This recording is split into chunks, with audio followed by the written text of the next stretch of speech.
If you clicked on this video, you have probably read The Silent Patient, loved it, and now you're wondering if you should give the author's other books a try. Don't worry, baby dolls, I got you. Welcome back to my channel, baby dolls. I'm your unhinged book girly Addie at your service. So hit the subscribe button and be a part of the Unhinged Book Club. I'm not going to compare this book with The Silent Patient. I'm going to tell you how this book is on its own, and then you can decide whether to read this book or not. Because I do think that this book is not for everyone, it is for a certain kind of audience. First, let me tell you what the story is about. It's pretty simple. There is a Greek island. There are 7 people who goes in that island, and then one of them gets murdered, so one of them is the murderer. I know you're thinking, that sounds so much like Agatha Christie. Well, yes, it sounds so similar that I almost did not read the book. But trust me, the plot is very different. I'm not gonna say anything further because that would be a spoiler. As usual, I film my entire reading experience. So without further yapping, let's just get straight into it. Oh my god, I look so weird. I had to take my nose piercings off and I feel naked without my piercings. Anyway, I am going to start reading The Fury by Alex Michaelides. Let me first take the book out of the shelf. I have the hardcover edition of this book. This is actually pre-loved. If you follow my unboxing videos, you would know that I got this recently. The best part that I love about this book is the font.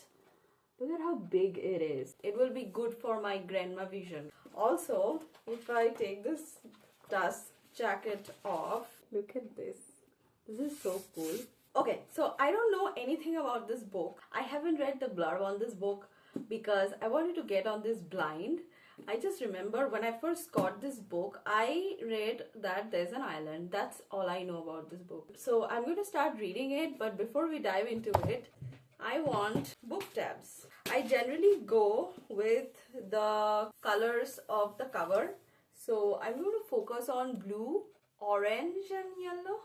I have these tabs. I can use this one, or I could combine the orange from here, blue from here, anywhere here, and there's also a yellow here.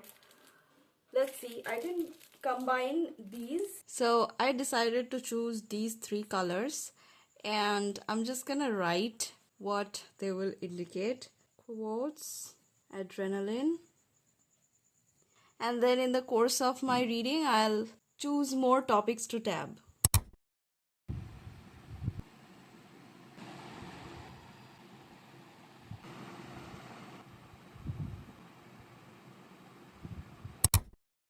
Good morning, guys. I couldn't do much reading last night because I ended up having a mental breakdown. I mean, that's not new. So I read 20 pages last night. It's pretty interesting, the writing style. I was a little confused initially. It's written in first person. It's written in a very conversational kind of way. Like the narrator is having a conversation with the reader. That's interesting. But I have read one book written in this style and I DNF'd that book. But this one, I don't know if it is because the way Alex Michaelides write in very simple, lucid language. I'm enjoying this so far, but it was a little confusing because often in this kind of conversational style, the narrator pulls a tangent. Like they would be talking about something, and then, like a stream of consciousness, they would jump into another topic. So that could be confusing, but so far, I'm liking this. And the narrator acknowledged this in one part of the book. I'm gonna read that out. And before you accuse me of telling my story in a labyrinthine manner, let me remind you this is a true story, and in real life, that's how we communicate, isn't it? We are all over the place, we jump back and forth in time, slow down and expand on some moments, fast forward through others, editing as we go, minimizing flaws and maximizing assets. We are all unreliable narrators of our own life. I think that is pretty interesting. Also, so far what I'm getting is there is an island there were 7 people stuck in the island, and then one of them was the murderer. That reminded me of Agatha Christie's And Then There Were None. And very cleverly, the author actually mentioned that before you start laying bets on which of us did it, I feel duty bound to inform you that this is not a whodunit. Thanks to Agatha Christie, we all know how this kind of story is meant to play out. A baffling crime followed by dogged investigation and ingenious solution, then, if you're lucky, a twist in the tale. But this is a true story, not a work of fiction. It's about real people in a real place. If anything, it's a why done it, a character study, an examination of who we are and why we do the things we do. So it's basically saying that who did the crime is not important, but why the crime was committed, it is important. That is something I like, because in thrillers I always want to know like the psychology behind the crime rather than be shocked by who did it. Let's see. I'm going to have my breakfast and then I'm going to sit to read this book. I'm going to see you guys in my next update.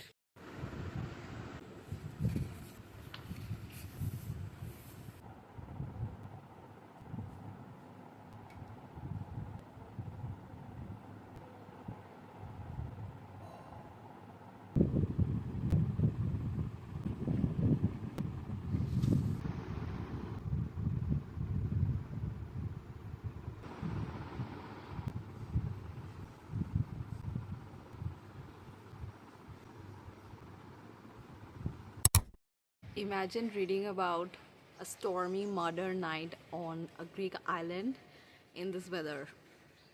This is so beautiful, you guys. I am so happy it started raining. This is literally the perfect weather. But unfortunately, I have to go out and socialize. Oh, there's a birdie. I feed wild birds, if you guys didn't know, and there's literally a jungle babbler waiting for me to give it food. So I'm gonna go grab the food real quick and then I'm gonna talk to you later. Do you guys see that? Oh, there's a little sparrow. Oh, there's another one. Oh no! Oh no! Did you guys see that? That was an oriental magpie robin. I think that's what they're called. In our language, we call it doel, and they have literally the sweetest chirping. I don't know if you can hear me. Okay, I'm gonna feed my bird babies and I'm gonna talk to you later. Hey guys, I went out to hang out with my friends. I'm back home and I did a little bit of reading in the morning. It wasn't much. I read up till page number 26. Okay, I think I am eating this book up. It might seem like I'm not reading that fast, but that is because I'm having interruptions. There's another thing that I noticed. Alex is very good at manipulating the readers.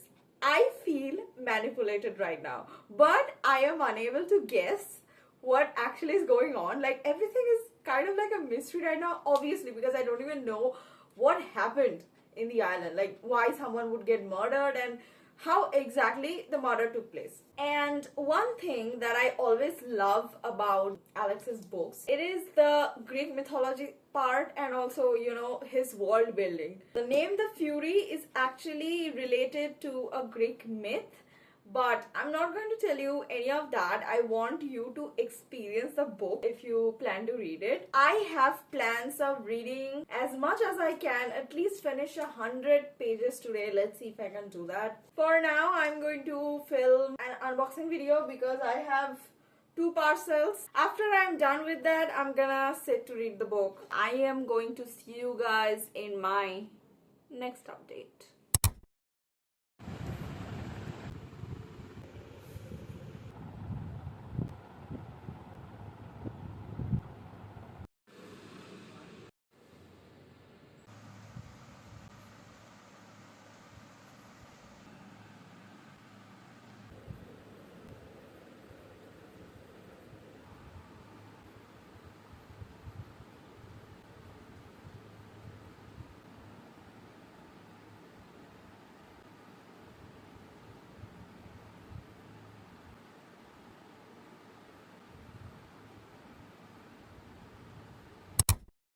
Hey guys, I finished reading up till 108 pages and I have so much to say. I was really confused by the writing style. I did say this in my last update, I think, but I found the word. It's written in a memoir style, okay? And the writing kind of reminds me of Kafka, like his theatrical writing. Like he wrote in a way like it seemed it's being staged. Since we are getting the POV of one of the characters, like one of the characters is telling the story, it's very suspicious. Like he is portraying all the other characters as suspicious. So I am finding him the most suspicious. There's another thing. I think Alex loved to connect his books. In The Maidens, we had Theo Faber in a scene. In The Fury, we have Mariana from The Maidens. I think so far, chapter 12 is my favorite because it really dives into how a person's childhood shapes a person. So, as I was confused with the writing style of this book, I have never read a thriller that's written in this way. I was talking to Chad and I asked Chad, why am I liking this book? Like, this book has really average ratings, but I'm actually enjoying it. Chad, while explaining, used the term literary thriller, and I think that makes sense. Literary thriller, it's like a subgenre of thriller. It's like literary fiction but make it thriller. That is how it seems like for now. I think the plot itself is pretty simple, but like the reason the murder happened, the psychology of the characters, I think that would be really interesting. Although I'm not sure. Let's see how the ending turns out to be. I'm gonna go read the book again. So I'll talk to you tomorrow.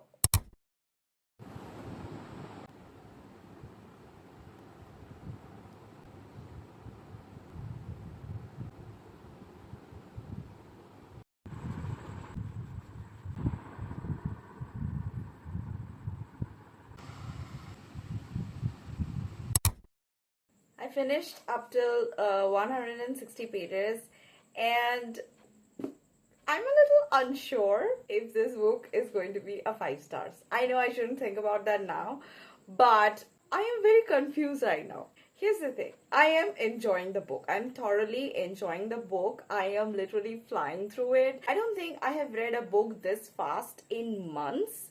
So I'm loving it. But in some places, the narration seemed a little slow. The narrator doesn't jump into the story right away.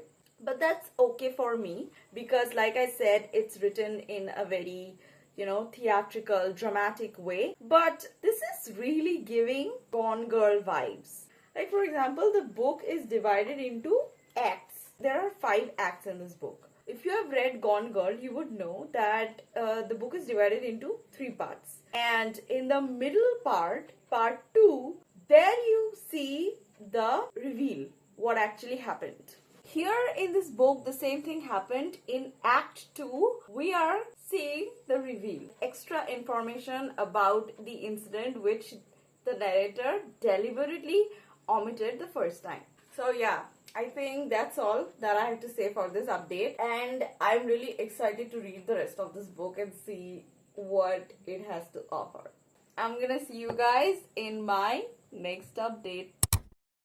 Good morning, guys. I have completed up till 200 and something pages last night, and at one point my rating went down from 5 stars to 3.5 stars because it seemed very familiar to And Then There Were None.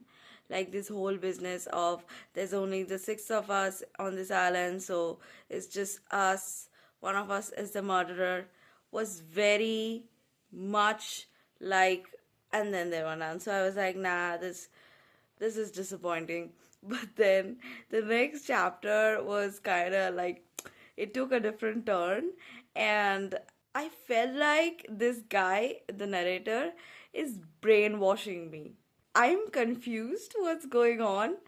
I am thinking like I have figured it out, kind of, that what actually happened, but I'm pretty sure that it's not what I think, and there would be some kind of a crazy reveal in the end.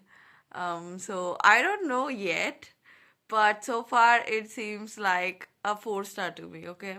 So yeah, let's see if it ends up being a 5 star by the end of the book. There's another thing. The whole book is divided into acts like you have in plays, dramas. There are 5 acts in total. I have finished act number 2. I'm going to start act number 3. I feel like that each of the act is going to include layers in the story. Like I already know what happened, who got murdered, and how everything took place. That was in Act 1. In Act 2, the narrator added layers to it, filling some gaps, and you get a different perspective of the story. The story is still the same, but the added layers changes the very nature of the story, the nature of the characters that we are reading about. I guess that is how the story is going to be. Like each of the acts are going to reveal something. I think that is very clever storytelling. I don't think I have ever read any thriller like that. And I am getting an idea why this book has a low rating. Okay, it doesn't have to do with the book itself. It is the fact that this book is not for everyone. It is not your typical thriller. I think I've already said that in one of my updates. I'm going to discuss this in my final thoughts later because I have so much to say about it. So for now, I'm gonna stop yapping and I'm gonna have my breakfast and then I will sit down to read the book. It has started raining a little drizzle, and it's the perfect weather. So yeah, I'm going to start reading the book and I really am dying to finish the book. Let's see. I'm going to see you guys in my next update.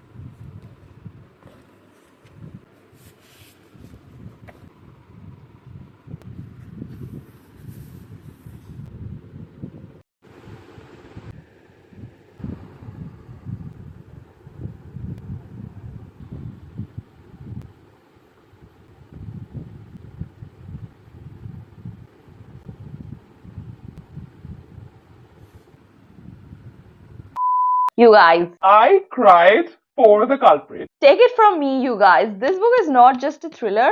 This book actually talks about such important psychological issues. The most important being how unhealed childhood trauma shapes a person and how the person's actions, which is shaped by this trauma, determines the person's fate. I wasn't expecting that this book would go so deep, so philosophical and so psychological. I think I mentioned in my update that this book is a literary thriller. So basically, the character motivations were more important than the actual murder.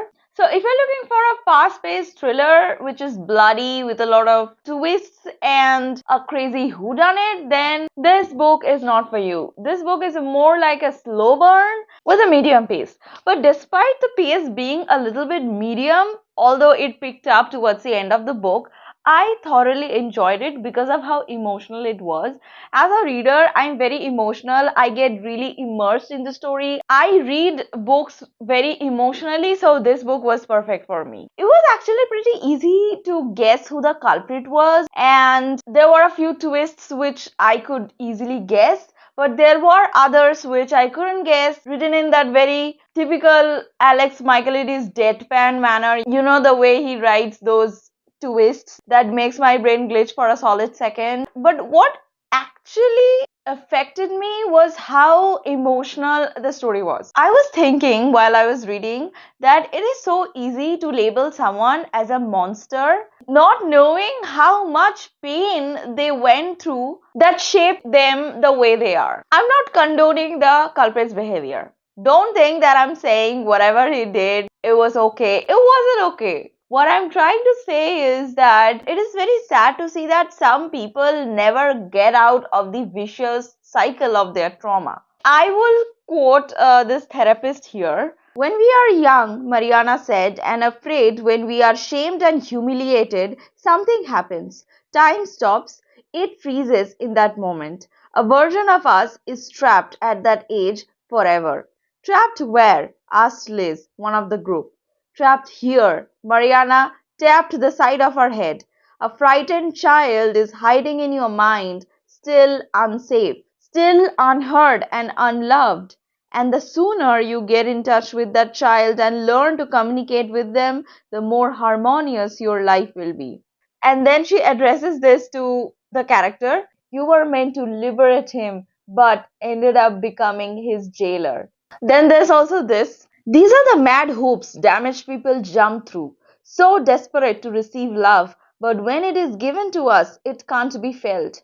This is because we don't need love for an artificial creation, a mask. What we need, what we desperately long for, is love for the only thing we will never show anyone, the ugly, scared kid inside. When I was reading these portions, I was speechless. I didn't know what to think. And when I was reading this book, I realized that I have read so many graphic, explicit scenes, but the ones that really got me are the bullying scenes. I don't know, there's something about bullying that I just get so triggered by it. It was really hard to read some of the characters' pasts. And when I was crying in the end for the culprit, it kind of reminded me of a K drama I watched, because that's the only thriller that I watched that made me cry for the culprit. It's called Mouse, and it's one of the best thrillers I have ever watched. If you love watching thrillers, I will highly recommend that. Okay, now I want to read some of my favorite quotes from this book. aka me trying to convince you to read this book. Some of the portions in this book were so poetic. I was like, am I really reading a thriller? Listen to this. No one wants reality. We all want a fairy tale. I feel attacked. This one says, I am 40 years old, give or take a year or two. I am told I look younger. That's down to my refusal to grow up, no doubt. Never mind, grow old. I still feel like a kid inside. Doesn't everyone? I'm not 40, but this is so me, it hurts. Listen to this. When you spend years marooned on the desert island of childhood, trapped with parents who are angry, alcoholic, endlessly sarcastic, full of contempt, who never encourage you, who bully you and belittle you, mock you for loving, learning, or art, who ridicule anything remotely sensitive, emotional, or intellectual, then you grow up a little angry, a little prickly and defensive. You grow up determined to defend your right to be what exactly? Different? An individual? A freak? This is so sad, you guys. So there's one chapter which I think it talks about the moral of the story, what Alex Michaelides was trying to convey through the story. It discusses a quote by Heraclitus, who was a Greek philosopher, who said that character is fate. And then he said that if Heraclitus is right, then the tragedy that awaited us in a few hours was a direct consequence of our characters, of who we are. Correct? So if who you are determines what happens to you, then the real question becomes, what determines who you are? What determines your character? The answer, it seems to me, is that my entire personality, all my values and opinions about how to get on in the world, succeed or be happy, can be traced directly back to the shadowy, forgotten world of my childhood, where my character was forged and ultimately defined by all the things I learned to conform to or even rebel against, but was nonetheless defined by. He also says, my therapist once told me that all traumatized children and the adults they become tend to focus exclusively on the outside world, a kind of hypervigilance, I suppose. We look outwards, not inwards, scanning the world for danger signs. Is it safe or not? The real tragedy is, of course, by always looking outwards, by focusing so intently on the other person's experience, we lose touch with our own. It's as if we live our entire life pretending to be ourselves, as imposters, impersonating ourselves rather than feeling, this is really me. This is who I am. Listen to this. I often think life is just a performance. None of this is real. It's a pretense at reality, that's all. And only when someone or something we love dies do we wake up from the play and see how artificial it all is, this constructed reality we inhabit. We suddenly realize that life is in nowhere lasting or permanent, no future exists, and nothing we do matters. And in desolation, we howl and scream and rail at the heavens until at some point we do the inevitable. We eat, dress, and brush our teeth. We continue with the marionette like motions of life, however unhinged it feels to do so.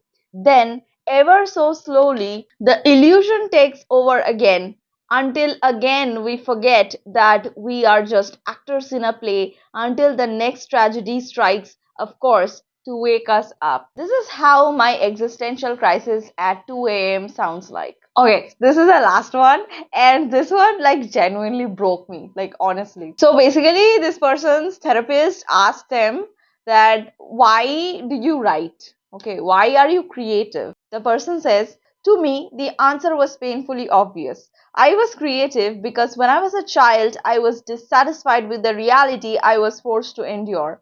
So, in my imagination, I created a new one. That's where all creativity is born, I believe, in the desire to escape. You guys, I think I am in love with this book.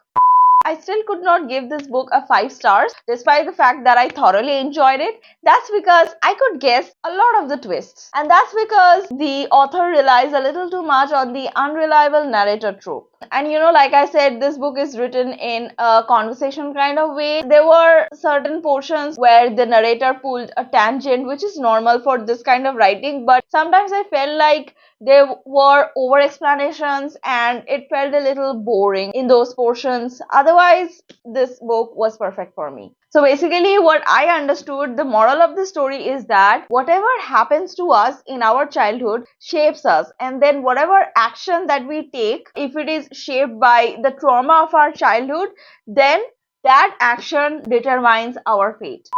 So that's it for today, baby dolls. I yapped so much in the video. Thank you so much for listening to me yap. I love you guys so much. It really means a lot. I think it will be really interesting if I reread The Silent Patient now that I've read this book and consider if The Silent Patient is still a 5-star read for me. If you are interested to see that, let me know by subscribing to my channel. I would love to do a rereading vlog of The Silent Patient. It was so nice having you guys with me today. Hopefully, I'm going to see you guys in my next video. Bye.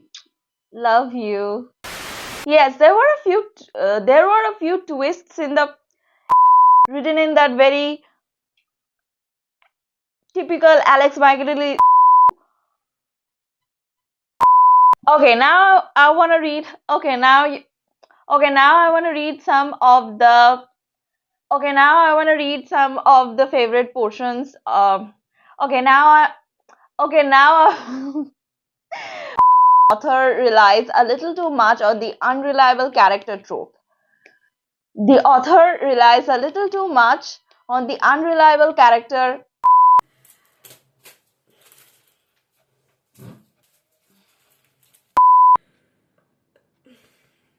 I am not going to compare this book with The Silent Patient because this book, I know you're thinking, that sounds so much like